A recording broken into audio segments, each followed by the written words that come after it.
So let's start our session. Question answer session. Okay. Can you please थोड़ा सा मुझे explain करें about chin से pressure को थोड़ा सा even अगर mention कर दें आप या अपना वो on करके.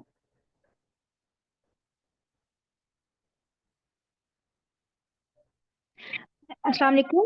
वालेकुम सलाम. जी मीना. जी अच्छा, मैंने ये क्वेश्चन पूछा था कि मेरा बेटा जैसे कोई भी नेक पार्ट दिखता है ना, कोई भी जिस्म का हिस्सा जो उसको नजर आए, जो थोड़ा कपड़ा जिस पे ना हो, तो उसके ऊपर आके ना अपनी चिन से जोर जोर से प्रेशर करता है, जोर जोर से उसको प्रेशर देता है, बहुत ज्यादा जोर लगाता है वहां पे।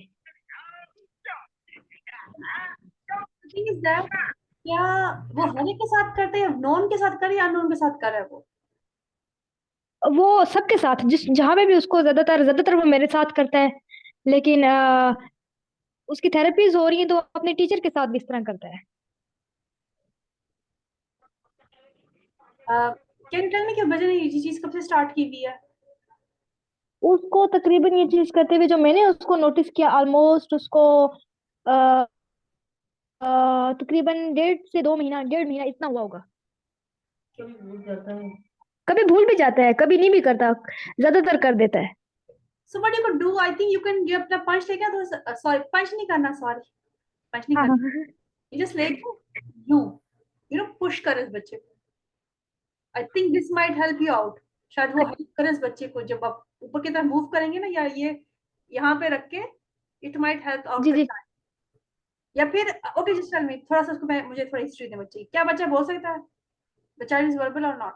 नहीं, वो बोल नहीं सकता। वो 2.6 उसकी एज है, 1.11 में उसका डायग्नोस हुआ था, तो तब से उसकी हम थेरेपी करवा रहे हैं। अभी बोला नहीं है वो वर्ड्स, कभी बोलता है कुछ तो वो फिर दोबारा रिग्रेस हो जाता है, भूल जाता है वो word.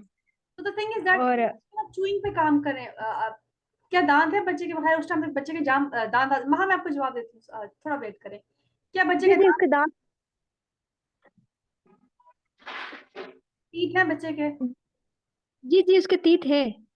So try to give something child to chew. जो हमने बात की था उसके अंदर वो जो च्यूइंग का, क्योंकि जबड़ा जो है ना it is almost coming in the area, या उसको हम कह सकते हैं it is coming in the oral motor area में आता है. और उसमें ज्यादा जो इसका लिंक होता है that is you are talking to, बोलने से भी इसका लिंक होता है. सो हमारा जो होता है वो हमारी जो नीड होती है बोलने से पूरी होती है, लेकिन जब इन बच्चों की नहीं पूरी हो पाती, what they do those things. So what you could do is try to give something child to chew. Maybe उससे ये उसका जो है वो कम हो, थोड़ा उसकी स्टिमुलेट होगी एरिया, या उसको वो इतना इन चीजों को नहीं करेगी, या उसकी नीड बन रही है वो उसको करने की. Second thing is try little bit massage. उसका थोड़ा फेशियल मसाज करके देखें तो शायद the child might get some stimulation उसकी, और वो थोड़ा उसको हेल्प आउट. और एक और चीज भी जो मैं आपको चीजें बता रही हूँ, बच्चे को बोलने में भी हेल्प आउट करेंगे. जो ओरल मसाज होता है अच्छा। ना, अ, जी जी। बाहर से आप बेशक कर रहे हो या इंटरनल भी कर रहे हो, बाहर से करना स्टार्ट करें. ऐसा ऐसा बच्चे को समटाइम बच्चों को इशू होता है टच से, या वो टेक्स्ट से उसको इशू होता है, उसको इतना ज्यादा नहीं कर पाते. But try to do from outer side. और आउटर साइड जब हम करेंगे ना, क्लॉकवाइज और एंटी क्लॉकवाइज दोनों में होगा. इसके अलावा जो आपके ठीक है। दो फिंगर्स है ना ऐसे करके, ये I think you can see me, ये करके ये या and try to do upward. ठीक है। यहाँ से रुको, इसके अपर आपने करना है, तो ये इसका पूरा जो जबड़ा ये वाला जो एरिया है ना वो स्टिमुलेट उससे होगा. सो आई थिंक दैट ठीक है। Child would get some stimulation out of that. उसको थोड़ा सेटिएट होगी उसकी बड़ी नीड. एंड सेकेंडली उसके थोड़ा च्यूइंग पे इसको लेके जाएं, ताकि वो तो और ताकि ये जो है ना एक्टिविटी जो आप उसके साथ कर रही होंगी वो उसको बोलने में भी हेल्प आउट करेगी. ठीक है? ठीक है। ठीक है। ऐसा भी पॉसिबल हो सकता है कि ये वो बोलना चाह रहा है और वो अपनी वो वाली नीड को उस तरह से फुलफिल नहीं कर पा रहा, तो वो चिन पे प्रेशर करके। जो ये प्रेशर्स होते हैं ना, चीजों को च्यू करना, खाना चिबाना, सिक्सर करना, दैट इज एक्चुअली समहाउ उसके बैकग्राउंड में यही चीज होती है. ठीक है। ठीक है। ठीक है। ठीक कि है। हम लोग ठीक है। तो थैंक निकल यू। जाती है बोल के, लेकिन जो बच्चे नहीं बोल पाते, so that is how they are feeling it. और सेकंडली हम उसको यूज कर रहे हैं ना, जी जी। they are using that muscles of the body. Those children are not able to use it yet. या उनकी नीड है इंटरनल, बिकॉज अल्लाह ताला ने निजाम तो हर इंसान के अंदर बनाया हुआ है ना. एवरीबडी हैव दोज जहन के अंदर हिस्से हैं बोलने के लिए, जो आपको स्टिमुलेशन दे रहे हैं बोलने के लिए. The child is trying to communicate something. So that is a way. जैसे फॉर एग्जांपल लेके मैं छोटी सी एग्जांपल लेती हूँ. एक बच्चा है, वो भी नहीं बोलता. हमारे पास क्या चीज हमें पता चले कि बच्चा हमसे कम्युनिकेट कर रहा है? That is crime.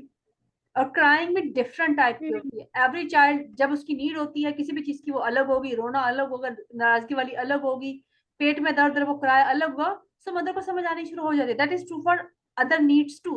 The way the child is communicating, the normal behavior is also communicating you something. So that is what the child is trying to say to you. Okay. Okay okay, ठीक, thank you. तो अच्छा, जो आपने वहां जो आपने बताया ना बच्चे के बारे में कि वो रनिंग के बता रही है उसका, the point of here is that the child is कितना बच्चा वो हाइपर है या हाइपर नहीं है। If the child is running toward point is that how much the child is doing other activities उसकी कितनी है, गेम उसकी कितनी है, वो कितनी देर तक गेम खेल रहा है, क्या बच्चा खेल रहा है इसके अलावा अदर देन रनिंग, उसकी क्या एक्टिविटी है। द चाइल्ड पजल बनाता है, टॉयज के साथ खेलता है कि नहीं खेलता, ये चीजें करता है कि नहीं करता।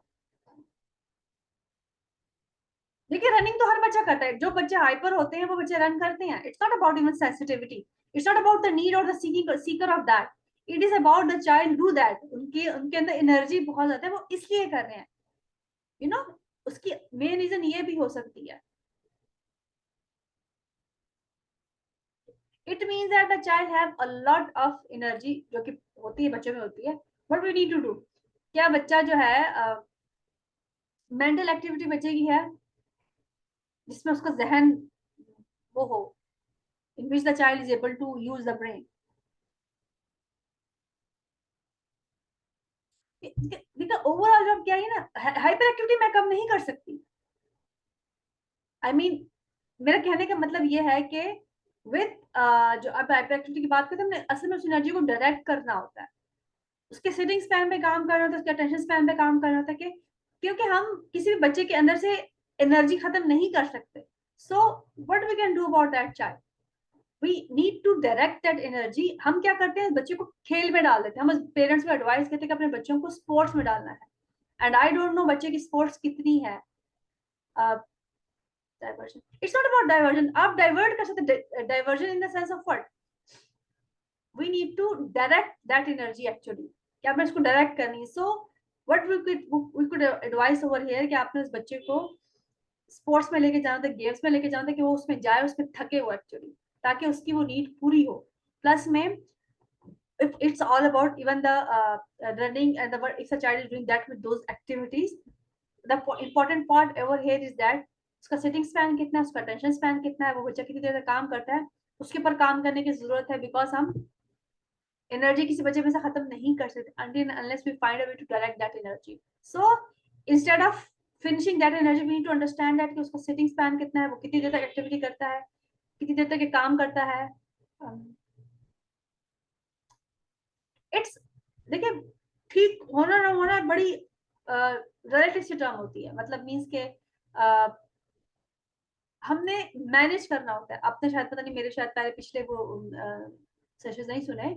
आई always talk about one thing, if we talk about those children, if we compare them to other children in the sense कि हम स्किल्स के बेस पे काम करते हैं। सो विद थेरेपी हमारा ये वो होता है, मकसद होता है कि हम जो गैप है उसका बाकी बच्चों से कम करें। It's basic about the skills कि हमने उस बच्चे के कितने स्किल्स डेवलप है। So sitting is a skill, you know, paying attention to something is a skill, तो हमने स्किल पे काम करना होता है। So fine motor is a skill, यानी कि राइटिंग कर सकता कि नहीं कर सकता, अपने कपड़े खुद पहन सकता कि नहीं कर सकता, तो this all are all the skill. So with the help of the therapy हमने उस गैप को कम करना होता है जितना मैक्सिमम कम कर सकते हैं। It's more about that. So ये कंडीशंस बच्चे के साथ रहती हैं, मतलब वो जब बड़े होंगे तो उनके साथ ये कंडीशंस रहेंगी। And what we need to do about that is we help that child to cope with those things, we help that child कि उनका स्किल डेवलप हो जाए कि जब उनको ये प्रॉब्लम्स आती है तो उन्होंने उस प्रॉब्लम्स को कैसे टैकल करना। सो it's more about that. So ma'am kindly आप ये बता दीजिए कि जैसे आपने बोला है कि ये कंडीशंस इनके साथ रहती हैं, तो मतलब थोड़ा सा एक थोड़ा एग्जांपल एक कोई बता दें कि जैसे फॉर एग्जांपल वो बड़े होंगे तो मतलब कौन सी कंडीशन ऐसी होगी जो इनके साथ मतलब लाइफ टाइम रहेगी और उसको कैसे मैनेज, मतलब कोई मुझे इस बात की समझ नहीं आती, जैसे वो कहते हैं कि लाइफ लॉन्ग जर्नी है, मुझे इस बात की समझ नहीं आती कि कैसे लाइफ लॉन्ग जर्नी है। देखिए बच्चे ने स्पीच डेवलप कर ली, ओके, बच्चे ने स्कूल भी जी कर लिया, ये सब चीजें कर ली। जब वो बच्चा जी जब बड़ा होगा, so what does that mean, या जो हमने सेंसरी प्रोसेसिंग इशू की बात की है वो रहेंगे वहां पे। लोग कहते हैं कि सिर्फ कम्युनिकेशन में इशू था, आपने कम्युनिकेशन पे काम किया, आपने उसके बिहेवियर पे काम नहीं किया। People don't understand this idea कि बिहेवियर का मतलब क्या होता है। बिहेवियर का मतलब कोई खास तरह की खास थेरेपी नहीं है। बिहेवियर का मतलब ये है कि क्या बच्चे को ये पता है कि उसने अपनी एज अप्रोप्रिएट एक्टिविटी करनी है। मतलब फॉर एग्जाम्पल, अगर एक बच्चा के अंदर ये स्किल नहीं है कि वो नहीं बैठ पा रहा, या उसको उसके एस्थेटिक स्पैन कम है, या हम कहते हैं कि जो अक्सर पेरेंट्स रहते हैं उसके अंदर सब्र नहीं है, so what about that, what does that mean? यानी कि जब बच्चा कहीं और जाता है कि बच्चा वहां बैठ सकता है कि नहीं बैठ सकता, कितने देर तक बैठ सकता है, 5 मिनट बैठ सकता है, 10 मिनट बैठ सकता है। So we have working on those things ताकि वो आगे चलता है। अब देखिए, इनका प्रॉब्लम उनको रहेगा, खाने का प्रॉब्लम उनको रहेगा, प्रोसेसिंग इश्यूज उनको रहेंगे। हाँ, क्या होता है जब इनकी जो पिक्चर्स होती है ना, सिम्प्टोमेटिक पिक्चर, वो चेंज हो जाती है। यानी कि इनको जब ये बड़े होंगे तो ऐसा लगेगा जैसे इनको डिप्रेशन एंजाइटी हो रही है, बट पीछे कॉजेज या वो ये वाली होंगी, लड़ाई होगी, किसी से बात नहीं हो पा रही, जॉब पे नहीं जा पा रहे। रीजन क्या है कि वो उसके सेंसिटिव प्रॉब्लम्स है वहां पे, बहुत ज्यादा शोर होता है वहां पे, उस वजह से नहीं जा पा रहे। उसकी जॉब ऐसी कि बहुत डिमांडिंग है, वो इतनी देर तक वहां पे नहीं बैठ सकता। सो जो चीजें एक छोटे इन्वायरमेंट में आपको रहती है वो बड़े इन्वायरमेंट में होकर मैग्नीफाई हो जाती है। So it's more like that. So what we do, we work on those skills कि वो अपने आप को फिर कैसे मैनेज करें। So you are getting the idea what I am trying to say over here. जी जी मैम, अब समझ आ रही हूँ मुझे। Thank you so much. यानी कि वो जैसे फॉर एग्जांपल, अभी मैं कुछ लोगों के साथ काम कर रही हूँ, कुछ कुछ डिप्रेशन एंजाइटी, मतलब they think that they have, but I think I have 6 to 7 children, not children, sorry, they're adult who are undiagnosed autistic and ADHD individuals। यानी कि ठीक ठीक ठीक ठीक। बना हुआ है ना कि इनको स्पीच नहीं होती इनकी। It's not about that actually. They're जी जी। having issues. They're having issues in their job. They're having issue in their relationship. They're having issues in schools. और रीजन उसकी ये होती है, फॉर एग्जाम्पल एक वो अच्छा मैम, कहता है कि मुझे डर लगता है। मैंने कहा किसी से डर लगता है? मुझे कबूतर से डर लगता है। एंड दिस इज एक्चुअली जो भी हम this is actually that thing कि पीछे ये बिहाइंड। अच्छा मैम, ये जो ऑटिज्म में सबसे ज्यादा मतलब इस चीज को फोकस किया जाता है ना, स्पीच को, कि स्पीच एक तो स्पीच डिले है ना, और एक ऑटिज्म है। स्पीच स्पीच के साथ बाकी साइंस हो तो वो ऑटिज्म में आ जाते हैं ना। तो जो अनडायग्नोज्ड होते हैं, मुझे उनकी समझ नहीं आती, क्या उनकी स्पीच टाइम से डेवलप हुई होती है? लोगों की तो थेरेपीज नहीं हुई होती पहले, तो ऐसा नहीं था, ये तो अब ऐसा हो रहा है ना। तो फिर वो कैसे फिर रिकवर हो गए? लोगों को क्या लगता है, थेरेपी ना हो? देखिए लोगों ने ऑटिज्म को स्पीच के साथ रिलेट किया हुआ है। It's not about every child. जी जी। देखिए, ये जो इंडिकेटर आप देखो, ओके। ऑटिज्म के और इंडिकेटर भी तो है ना। आप सिर्फ स्पीच डिले होगी तो उसको आपने उसको ऑटिज्म के साथ वो कर दिया। And if you talk about girls, girl में डिफरेंट, आई डोंट, आपने हमारे एडीएचडी वाले सेशंस अटेंड किए कि नहीं किए, जिसमें हमने जो एडीएचडी लड़के होते हैं, जो हाइपर एक्टिव लड़के होते हैं, उनको सिर्फ वही एडीएचडी लगती है। लड़के तो डायग्नोज ही नहीं हो पाती, क्योंकि उनकी इनअटेंटिव टाइप होती है। क्यों इनअटेंटिव होती हैं? वो बैठी रहेंगी, वो से नहीं कर पाएंगी। बाकी बच्चे इधर उधर भाग रहे होते हैं, बल्कि उनकी एक्टिविटीज के अंदर वो चीज आ जाती है। Same is true for autism too, कि आपको ये लगता है कि सिर्फ स्पीच नहीं है, तो हाँ, जब स्पीच नहीं होती तो वो बच्चे ऑटिस्टिक होते हैं। It's not about that, it's not about that at all. बहुत सारी चीजें रडार में नहीं आती, बहुत सारी चीजें, क्योंकि जो हमारा क्राइटेरिया बना हुआ है, जो यूजुअल लोगों की परसेप्शन बनी हुई है about autism, that is different. बच्चे की स्पीच ही उसको ऑटिज्म में डाल दो। इतनी सारी डिसऑर्डर है जो स्पीच ना होने की इंडिकेटर होती हैं। रिटार्डेशन में भी स्पीच नहीं हो सकती, बाकी कंडीशन, लॉजिकल डिसऑर्डर हो सकती, बाकी प्रॉब्लम, इवन एपेरेक्सिया भी हो सकता है। एपेरेक्सिया स्पीच, बहुत सारी प्रॉब्लम हो सकती है। तो उन्होंने सिर्फ स्पीच को उसके साथ रिलेट किया होता है, but not about that. For example, एक ओके बच्चा जी। है, पैदा हुआ, इसका ओरल मोटर एरिया वीक है, तो क्या उसको ऑटिज्म है? मतलब ओरल नो मैम, होने की वजह से वो कहते हैं कि नहीं स्पीच। कर पाया। ओके, बच्चा था वो, उसकी उसकी ऑक्सीजन कम रहेगी ब्रेन के अंदर। ओके, वहां मैं आपसे क्वेश्चन लेती हूँ। ब्रेन के अंदर ऑक्सीजन कम रहेगी, फिर क्या हुआ? ये हुआ कि उसके ब्रेन का वो पार्ट डेवलप नहीं हो पाया जहाँ स्पीच के रिस्पॉन्सिबल होते। तो it means that the child have autism. So जितने भी सारी क्राइटेरिया बने हुए हैं, that are that can not you can say कि वो सब बच्चों सब लोगों के ऊपर लागू नहीं होते। So it's more like that. Okay जी, महा, आपका क्या क्वेश्चन है? मैम मैंने ये पूछना था, मैंने जो क्वेश्चन किया था कि सीकर सीकर ऑफ जंपिंग है मैम, उसमें मैं जंपिंग के बहुत सारी एक्सरसाइजेस उसको करा रही हूँ, जो थेरेपी बॉल होती है उस पर जंपिंग करा रही हूँ, उसके अलावा रोप टाई कर देती हूँ बिटवीन टू चेयर्स, उसके साथ जंप करे। पर वो इतनी ज्यादा सीकर है कि वो वॉकिंग के टाइम में भी ना अक्सर जंप करके, मैंने पहले भी एक किसी फोरम पे क्वेश्चन किया था कि चलते चलते जिसको कहते नहीं वो नाच के चलना, डांस कर करके चलना, ऐसे हिल हिल के ना, मतलब सीधा आराम से नहीं चलती वो, और इवन के अगर ओपन स्पेस हो ना तो चलने की बजाय भागना शुरू हो जाती है।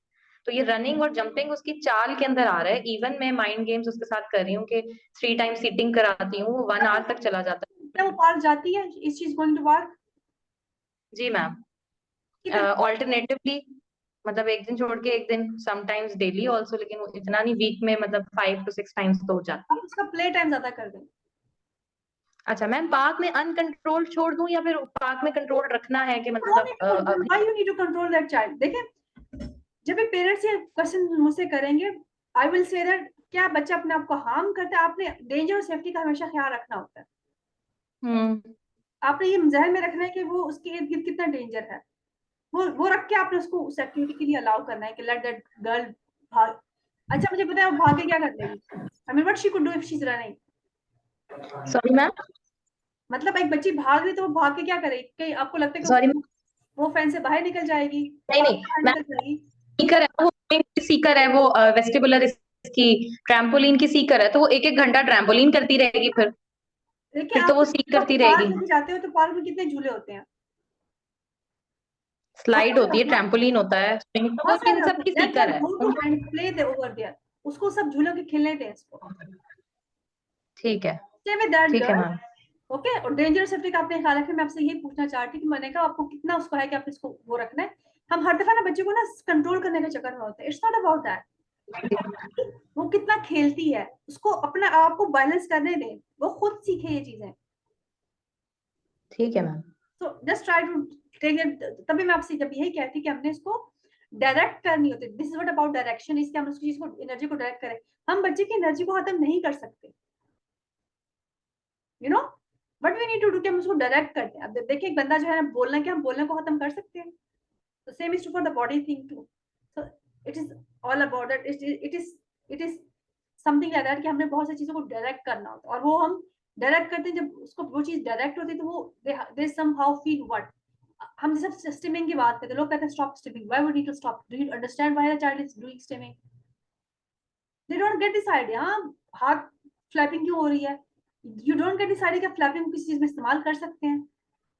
हो सकती है ना, बच्चे फ्लैप करता है, कुछ चीजें करते हैं, इवन बच्चा अरेंज करता है। Why not you divert that child toward mathematics? उसको उसकी एक्टिविटी में डाल दें ताकि वो उसके लिए मीनिंगफुल लर्निंग भी बन जाए।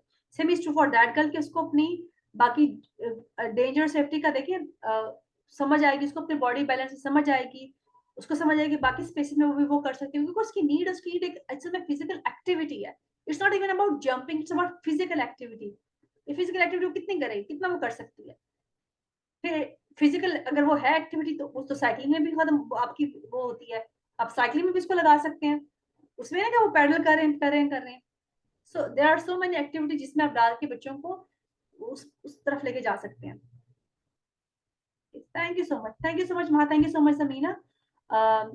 सी you. Okay, that's all for today session. See you in the next session. Okay, thank you so much. अगर आपके पास कोई सजेशन हो अभी आप मुझे दे सकते हैं for the next week group, if you have any suggestion. Do you have any Samina?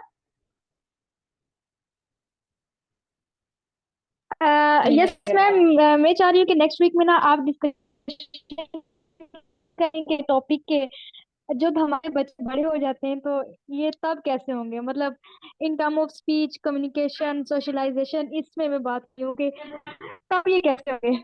और एक थोड़ा सा ये भी बता दें कि ये जिन बच्चों का dose बहुत अर्ली हो जाता है, मेरे बेटे का 11 में हुआ है, अब वो 2.6 है, तो कुछ लोग कहते हैं कि ये रेड फ्लैग्स आते जाते रहते हैं, और बहुत अजीब सी बातें हम लोग सुन रहे हैं, तो मुझे कुछ समझ नहीं आती कि इसको ऑटिज्म है भी या नहीं, बट मैं थेरेपी भी बस कर रही हूँ, इस पर काम ही कर रही हूँ। आपकी तो सॉरी मुझे आपको इसके मुतालिक थोड़ा सा बस समझ ये इसलिए नहीं कि बीच में टॉपिक आवाज रखें। कट रही है। Can you please repeat your question? आपने क्या बोला है? जी जी मैं बता दूं, मैं आपसे ये कह रही थी मैम कि जैसे कुछ बच्चों का ना बहुत अर्ली डायग्नोस होता है ना कि इनको ऑटिज्म है। फॉर एग्जाम्पल 1.11 में मेरे बेटे का डायग्नोस हुआ है और अब वो 2.6 का है। तो कुछ लोग ये कहते हैं कि इतना जल्दी ऑटिज्म डायग्नोस नहीं होता क्यों।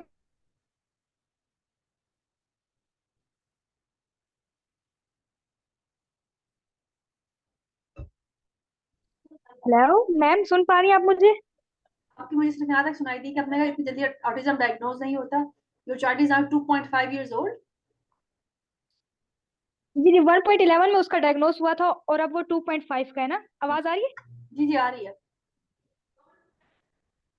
जी जी। तो कुछ लोग कहते हैं कि इतनी जल्दी डायग्नोस नहीं होता, रेड फ्लैग्स आते रहते हैं। कुछ लोग कहते हैं कि ऑटिज्म अगर हो तो अर्ली इंटरवेंशन की यही वाली एज होती है। अब समझ ही नहीं आती कि अब क्या करें, अर्ली इंटरवेंशन का काम करें या इस चीज का वेट करें कि ये रेड फ्लैग्स और ये आते जाते रहते हैं। हाँ, आपने क्या हमारे चैनल पे बाकी सेशंस देखे हैं या फेसबुक देखे हैं सेशंस? उस पे सब चीजें अवेलेबल है। स्पीच प्लान कैसे बनाना है, आपने कैसे स्टार्ट करना है। अगर आपके पास यूट्यूब का है तो उसमें बहुत सारे वीडियोस है इसके बारे में, अबाउट द स्पीच। और सभी जहाँ तक आपका क्वेश्चन है ना, तो मैं आपको ये सजेस्ट करूंगी अब हमारी इंटरनेशनल मीटिंग्स अटेंड करें। वहाँ पे अडल्ट विद ऑटिज्म आपको मिल जाएंगे, बहुत सारे मिलेंगे। फिर अगर आपने सेशन वो किया हुआ है फेसबुक का, फेसबुक क्या मैं फेसबुक में भी आपको वीडियोस मिलेंगे, उसमें बहुत सारे ऑटिस्टिक मिल जाएंगे, एडीएचडी अडल्ट मिल जाएंगे आपको। उसके अलावा यूट्यूब पे भी आपको मिल जाएंगे those who have ADHD, who have autism, now they are adult।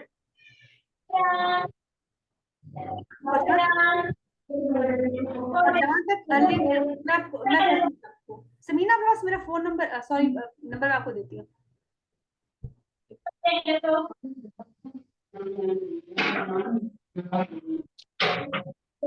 तो मेरा नंबर आप इसमें कर, मैं आपको ना उसमें ग्रुप में ऐड कर दूँ, मैं आपको लिंक दे दूंगी वहाँ पे, ठीक है। और अर्ली इंटरवेंशन की जहां तक बात है, वो सिर्फ ऑटिज्म के लिए नहीं, वो हर एक के लिए अप्लाई होती है कि आपने बच्चों के ऊपर अर्ली इंटरवेंशन करेंगे तो it is going to help you out. So if you think that if your child is diagnosed, so work along that, work on those early intervention thing instead of getting परेशान हुए बगैर करेंगे, stress हुए बगैर करेंगे तो आपके लिए अच्छा। अगर आप स्ट्रेस लेंगे ना इन चीजों का और चीजों को अपने बच्चों को दूसरे बच्चों से कंपेयर करना शुरू कर देंगी, ये चीज मेरे बच्चे में नहीं आ रही, ये चीज बच्चे में नहीं आ रही, वो चीज नहीं आ रही, तो जो आपको समझ आ रही है जस्ट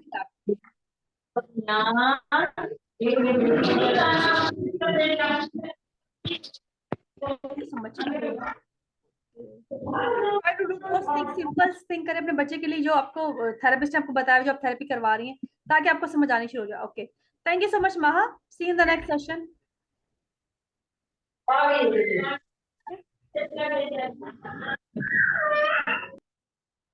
हाफिज।